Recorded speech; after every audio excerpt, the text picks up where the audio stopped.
Parvati no había conseguido enamorar a Shiva con su servicio, con su bondad, con su sonrisa, ni siquiera con las flechas de amor de Kamadeva. Así que decidió que lo único que podía enamorar a un asceta, a un hombre espiritual, era la propia espiritualidad. Y Parvati, bueno, pues como era hija de los Himalayas y al fin y al cabo estaba enamorada de Shiva, decidió que lo mejor sería retirarse en un ascetismo profundo a las montañas, al igual que aquel hombre al que amaba, ¿no? Buscando el sentido, buscando la divinidad y buscando el origen o el sentido, como hemos dicho, de su propia alma. Cuando Shiva vio esto, vio que aquella hermosísima muchacha se había retirado del mundo simplemente por amor a él y simplemente por amor a los dioses, también influido por esa flecha, ¿no?, de Kamadeva, que ya le había golpeado el corazón, cayó profundamente enamorado.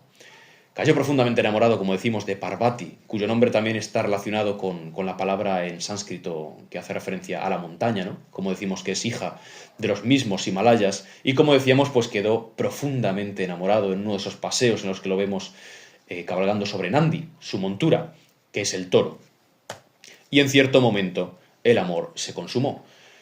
Se dice que cuando se encontraron realmente, cuando Shiva abrió los ojos y cuando Parvati los volvió a abrir después de esa larga agonía, ¿no?, física y espiritual en la que se retiraban sin comer, sin probar bocado, sin probar ningún tipo de placer de la carne, pues cuando el encuentro se produjo, cuentan las crónicas y cuentan los libros sagrados hindúes de los que ya hablaremos, que el encuentro fue absolutamente salvaje. El encuentro, obviamente, como no podía ser de otra naturaleza, en estas mitologías tan antiguas, fue amoroso, obviamente, pero fue puramente sexual.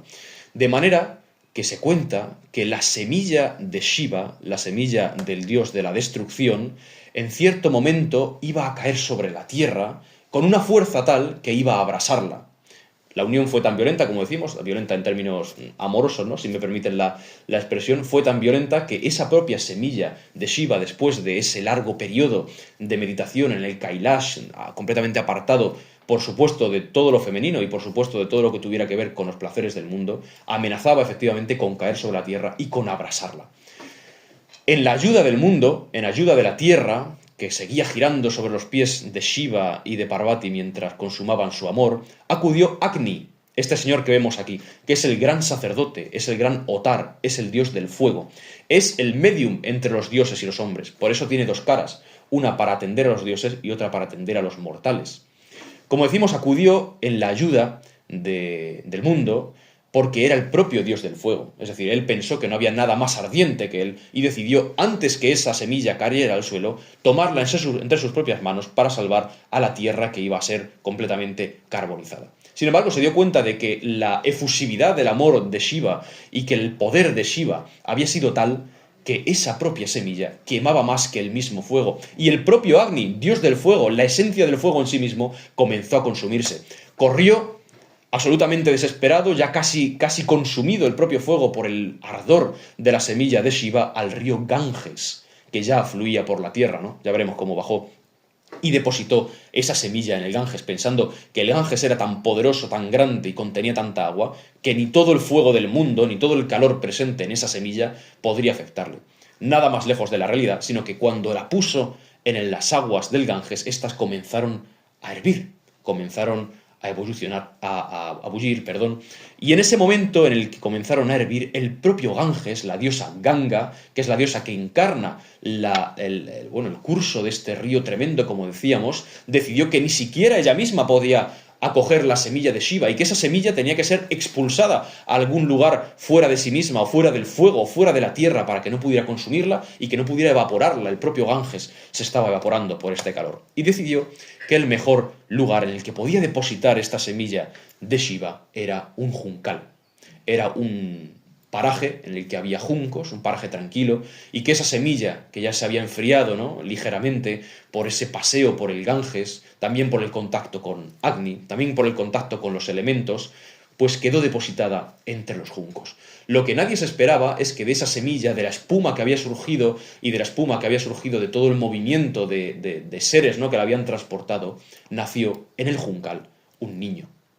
Nos suenan estas historias, ¿no?, de dioses que nacen de la espuma de los genitales de otros en la en la cosmovisión grecorromana. Bueno, pues como decimos, es que son primos hermanos, es que todo pertenece al mundo indoeuropeo e indoiranio. Una rama se dividió hacia la India y otra se dividió hacia el continente europeo, pero al fin y al cabo todos partimos, en este sentido, de los mismos mitos. Y ese pequeño niño, ese bebé que nació en el Juncal, era Kartikeya, el primero de los hijos de la pareja.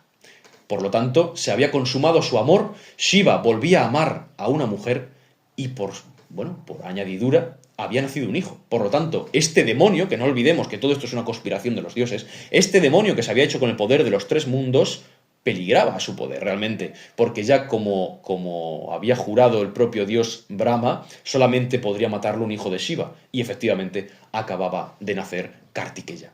Cabe apuntar dos cosas. Sati, la primera mujer de Shiva, y Parvati son la misma. Lo único que Parvati es la reencarnación del alma de Sati en otro cuerpo, ¿no? En el cuerpo de la hija de los Himalayas, como decíamos. Apuntar segunda cosa. Kartikeya, este hijo, según la tradición de los hindúes, es el primogénito según la tradición del sur de la India.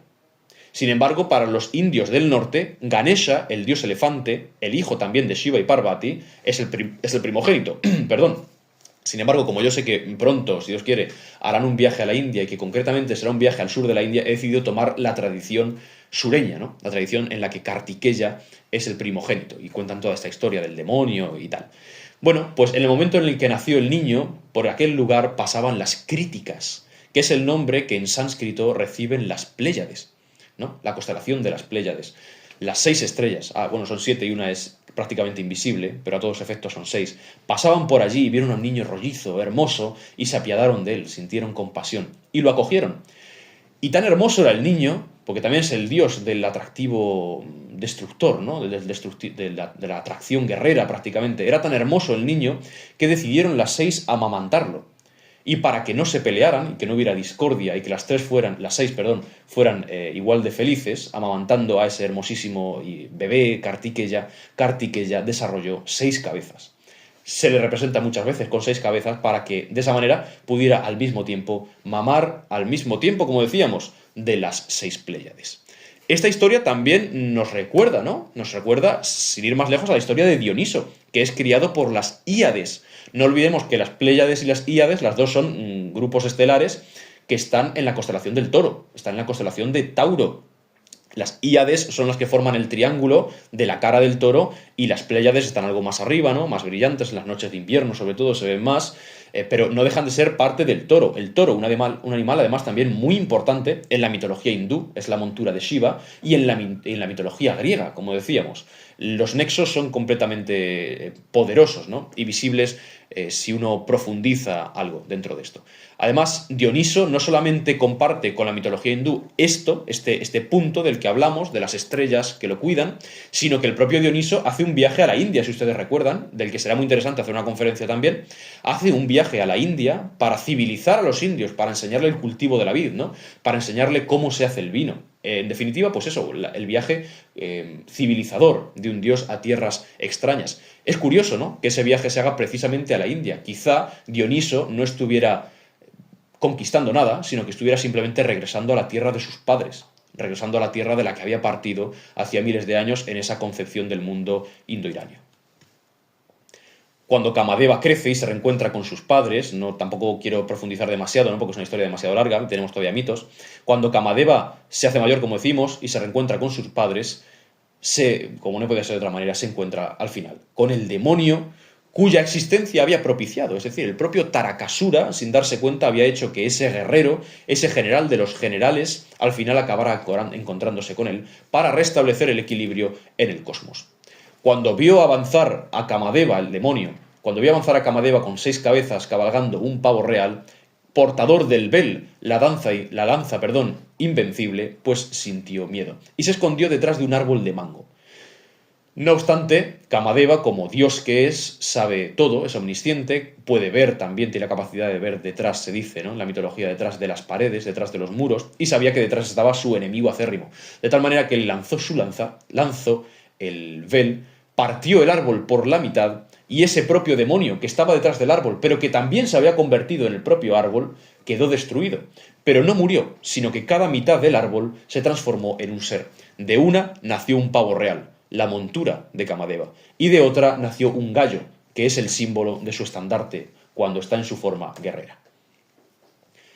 Contaré también este mito, ¿no?, como anécdota, el mito del surgimiento de los gusanos de seda, que se cuenta sobre todo en los estados del noreste de la India, estos que hemos visto del templo de Guwahati, ¿no?, el templo de Kamaquilla, templo tántrico, hay corrientes muy diferentes con respecto a los otros lugares de la India. Bueno, pues se dice que en una de esas ausencias prolongadas del dios Shiva en las cimas del Himalaya, Parvati se sentía sola. Y Parvati lloró. Hay otras versiones del mito que dicen que este evento se produjo, este llanto se produjo tras una pelea, ¿no?, matrimonial entre Shiva y Parvati. En cualquier caso, lo importante es que la diosa lloró y derramó sus lágrimas. Y cuando llevó sus manos a su rostro para secarse las lágrimas, vio que de sus manos, de sus propias lágrimas que acababan de caer, nacían unas criaturas que se retorcían. Y que de esas criaturas salía un hilo precioso, que no sabía muy bien lo que era.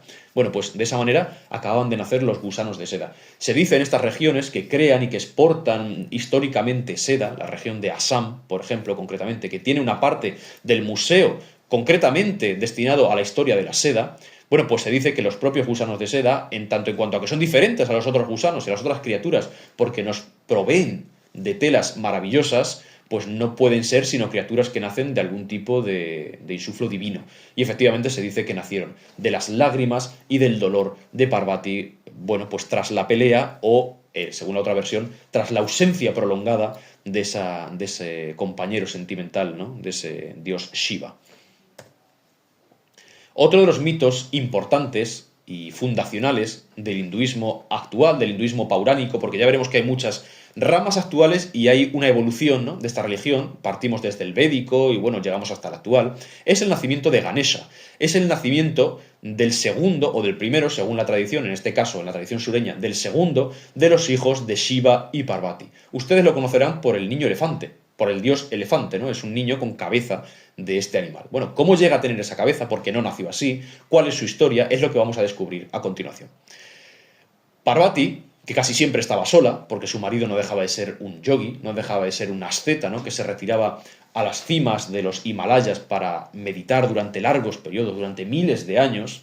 Bueno, pues Parvati casi siempre estaba sola, un día sintió la necesidad y el gusto de bañarse, ¿no? Y no pensó que después de la ausencia de miles de años, justo en ese momento iba a aparecer su marido para volver a casa. Entonces ordenó a una criatura que custodiara la puerta, para que mientras ella estaba desprotegida y despojada de sus ropas, bañándose tranquilamente, nadie osara violar la puerta, ¿no?, o la intimidad de la casa. La criatura a la que se lo encomendó fue un ser que ella misma creó. Con la pasta de sándalo que tenía sobre su cuerpo, para dar buen olor, ¿no?, y con los restos de sudor y de suciedad de su propio cuerpo, a punto de bañarse, creó una figura. Y esa figura era un hijo, en la medida en que lo había creado. Esa figura es Ganesha, el dios del que vamos a hablar a continuación, que no tenía cabeza de elefante, era un niño simplemente, ¿no?, una criatura pequeñita, un niño. Y empezó a amarlo como si fuera su hijo. Bueno, le encomendó la tarea de que cuidara la puerta hasta que su padre volviera o hasta que ella saliera de la ducha, y se metió sin más preocupaciones en el baño. Lo que no se esperaba efectivamente Parvati es que justo en ese momento el dios Shiva, después de miles de años meditando, bajó a la cueva en la que vivían y se presentó delante de la puerta de la casa, entre comillas, ¿no?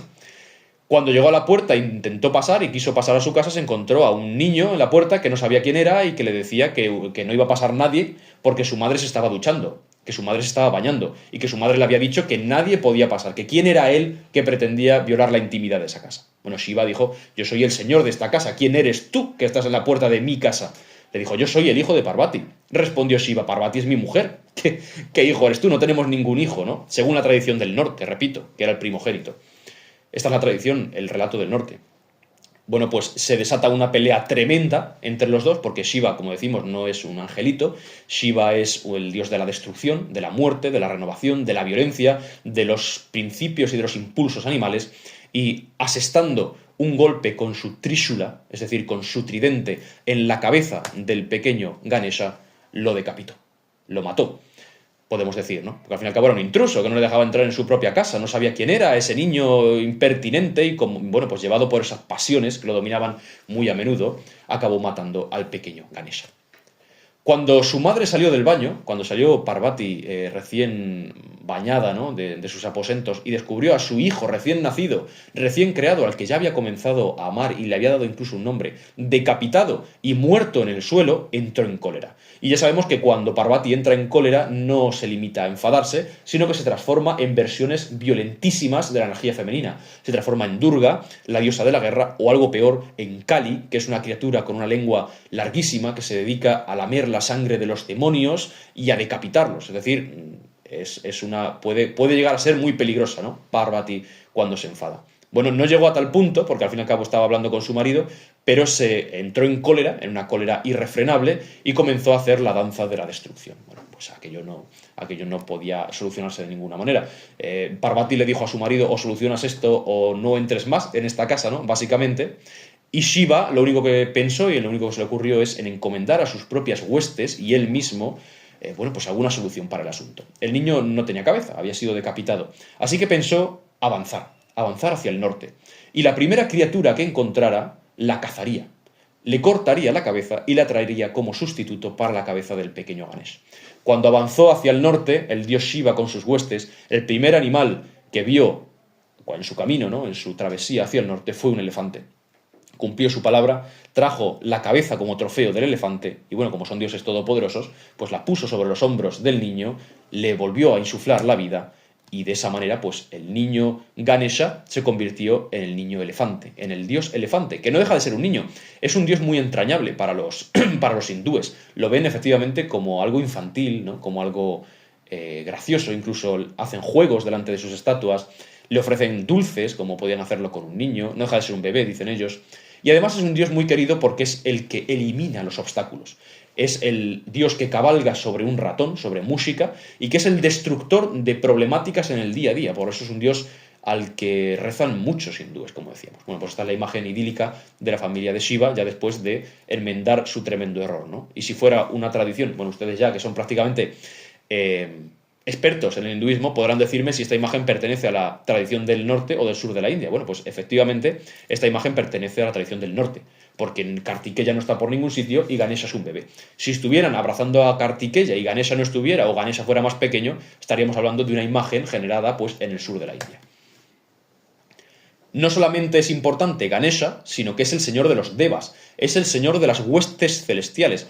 Kamadeva es el señor de los ejércitos. Lo llaman en superlativo el generalísimo, ¿no?, el general de los generales, siempre victorioso, invencible. Sin embargo, Ganesha decimos que elimina los obstáculos de la vida diaria y además conduce a los dioses. Es el conductor de todos ellos, ¿no? Es, como decimos, el señor de los devas. Y aquí lo vemos, pues, junto al lingam, que es la representación de la unión de su padre y de su madre, como es el mismo.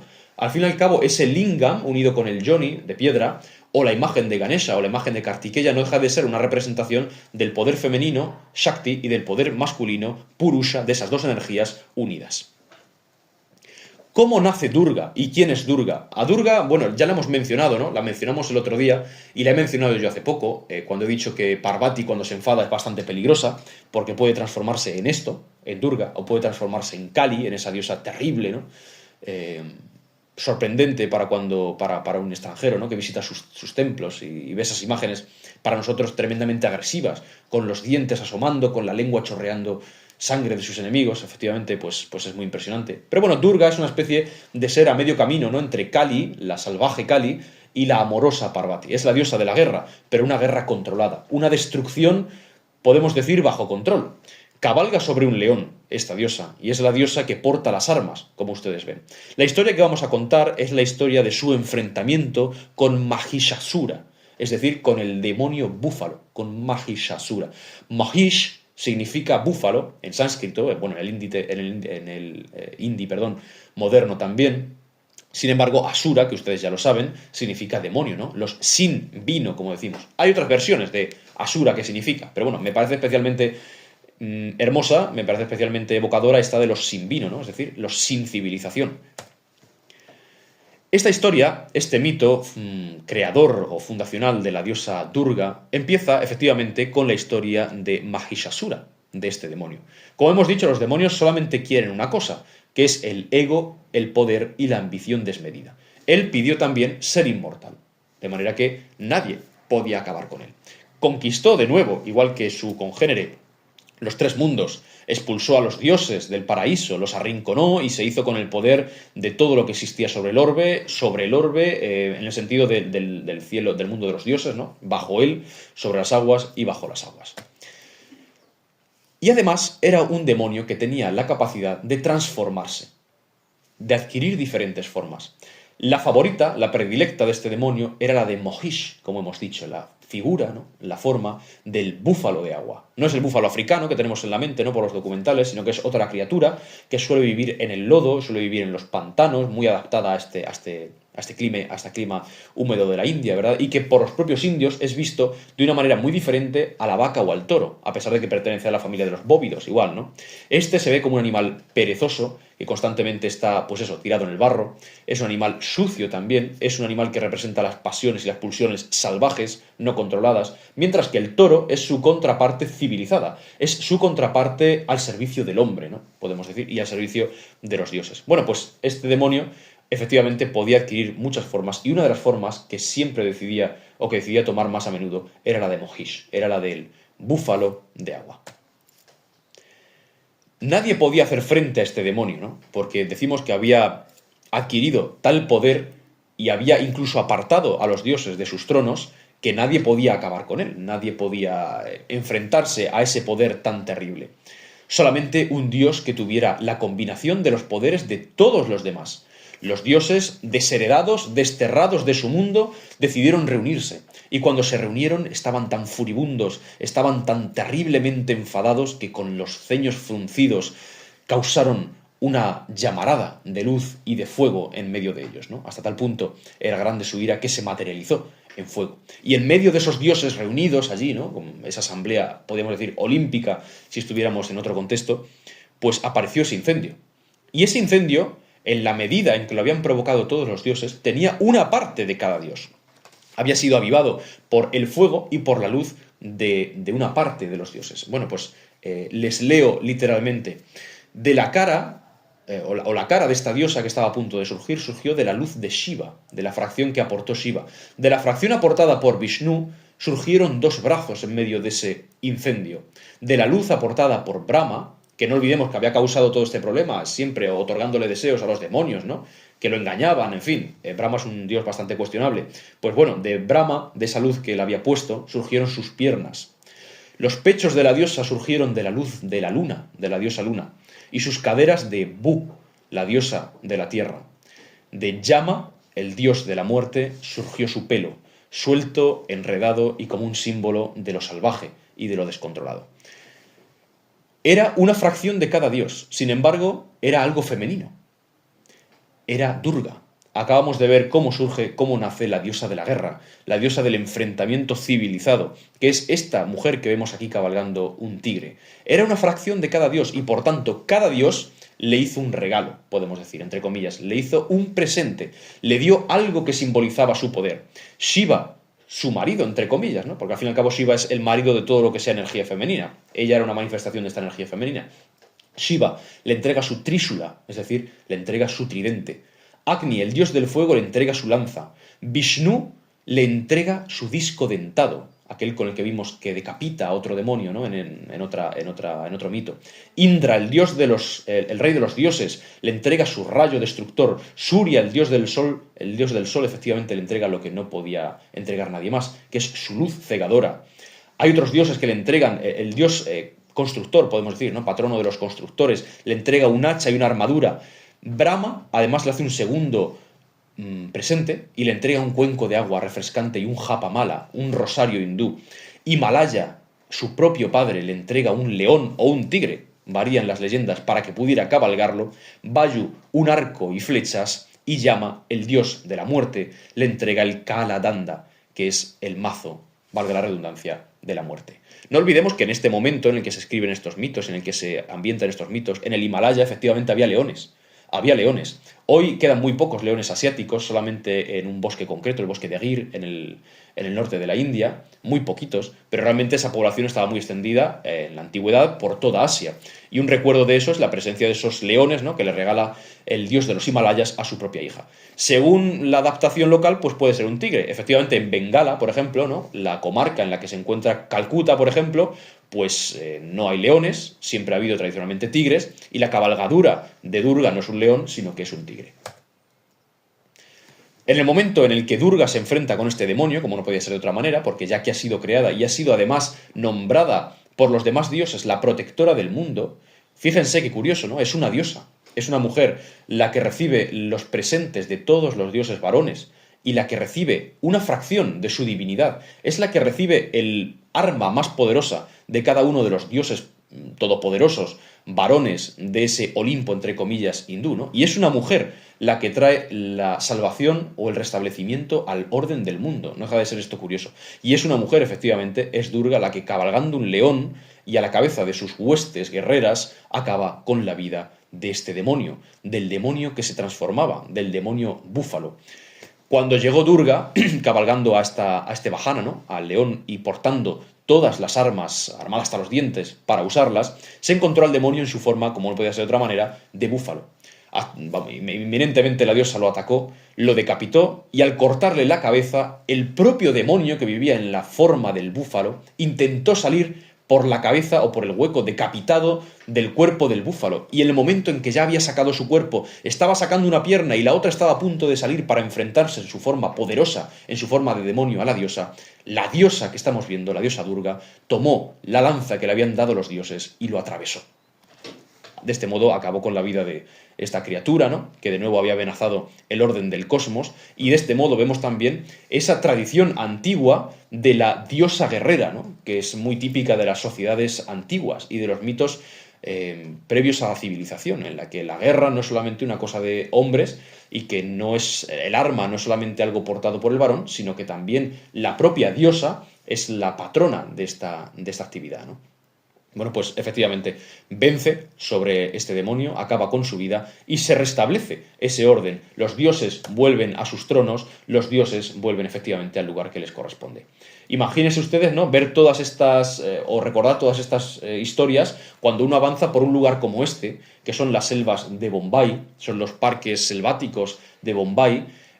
Bueno, sabiendo que la presencia de esa diosa es muy adorada y es muy venerada por las gentes de esos mundos, unas selvas que además son tremendamente exuberantes, llenas de vida y que acaban a orillas del mar, unos mares además que vemos aquí, por ejemplo, que son absolutamente turbulentos, unos mares oscuros, por ejemplo, en la época de monzón, y es un mundo efectivamente muy diferente al nuestro y es un mundo que nos lleva a sensaciones atávicas. Además, cuando uno sale de ese paraje, ¿no?, de esa selva, llega a esa playa, continúa caminando, se encuentra en los árboles que son para el hinduismo satélites sagrados, imágenes de esa diosa, de la diosa Durga.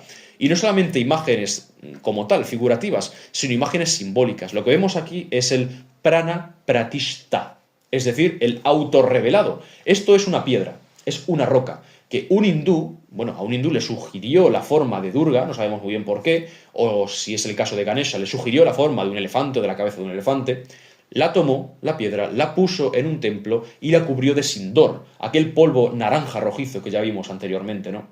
Le hizo dos oquedades y le colocó dos ojos. En el momento en el que dos ojos son colocados sobre un ídolo, sobre una estatua, se dice que uno la ve y la estatua le ve a uno, por fuera y por dentro, ¿no?, el exterior y la propia alma. Entonces, bueno, pues estas imágenes, que además son especialmente inquietantes, porque no son figurativas, sino que son formas sin ningún tipo de definición, con dos ojos que a uno le vigilan desde la noche de los tiempos, pues no dejan de ser sobrecogedoras cuando uno camina por estas zonas, ya sea la selva o sea, como en este caso, las calles de Bombay, ¿no? Y se encuentran esas pequeñas, diminutas capillas de apenas 50 centímetros cuadrados, con una piedra autorrevelada, como dicen ellos, que en este caso es Hanuman, es el dios mono, con esos ojos tan inquietantes, ¿no?, que le miran a uno desde la profundidad de la roca.